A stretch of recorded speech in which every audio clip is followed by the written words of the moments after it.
My name is Emma Carter. I'm 34 years old. And on the happiest day of my sister's life, she looked straight at 200 wedding guests, pointed at me carrying a tray of champagne and laughed. Don't mind her, she's basically the maid of the family. Everyone laughed because they thought it was harmless. The kind of joke families repeat until nobody remembers who it hurts. I smiled the way I'd learned to smile after years of being everyone's extra pair of hands. I kept walking between the tables, balancing crystal glasses while my parents beamed with pride at my younger sister Olivia, the perfect bride. But what none of them knew was that I had already made one decision before the ceremony even started.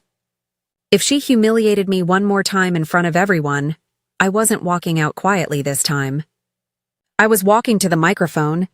I watched my father raise another toast to his successful daughter, while I adjusted the apron the wedding planner had handed me because my family insisted I help instead of sitting with the guests.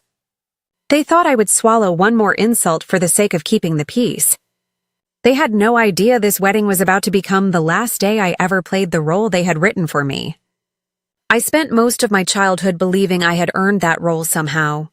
Olivia was only 2 years younger, but in our house she was the daughter people celebrated while I was the daughter people depended on.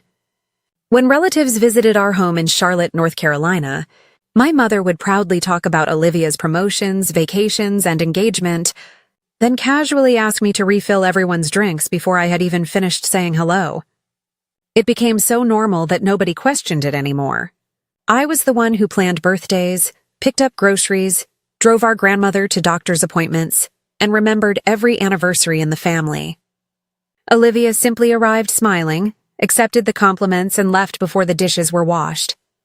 I told myself I didn't mind because our grandmother, Evelyn, always reminded me of something whenever we cooked together. The people who quietly hold a family together rarely get applause, she'd whisper. But don't confuse being useful with being invisible. I never fully understood those words until the morning of the wedding. Before the ceremony began, Grandma squeezed my hand tighter than usual and looked at me with an expression that felt almost worried. "Emma," she said softly, "promise me that if they forget who you are today, you won't forget it yourself." I promised her without realizing that before sunset, those words would change everything.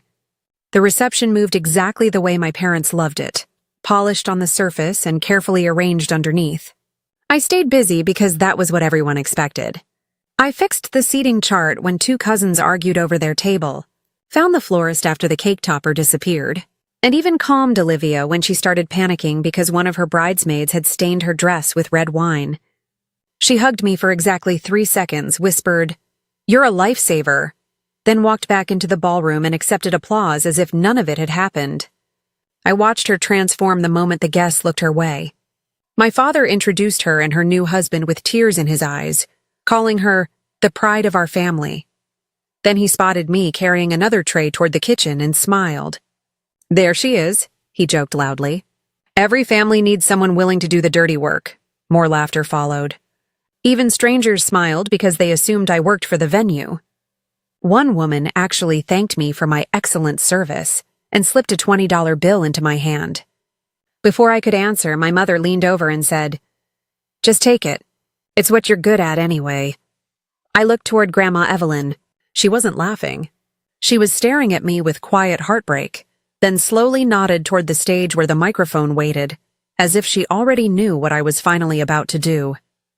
The room had gone strangely quiet before I even reached the stage. I wasn't rushing. I wasn't crying.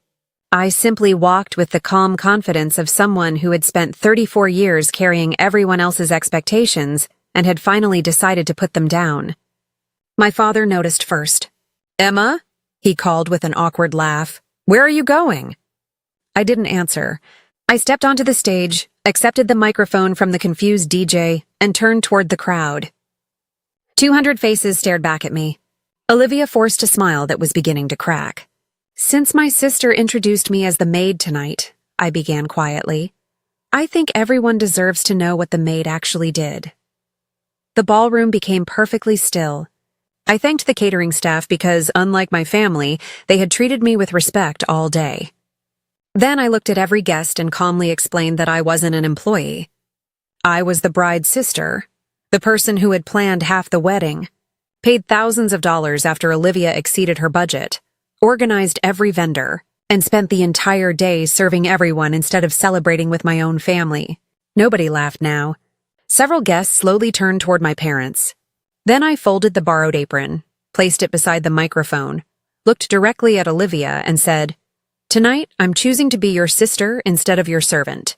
Whether you accept that is no longer my responsibility." The silence that followed was louder than any applause I'd ever heard.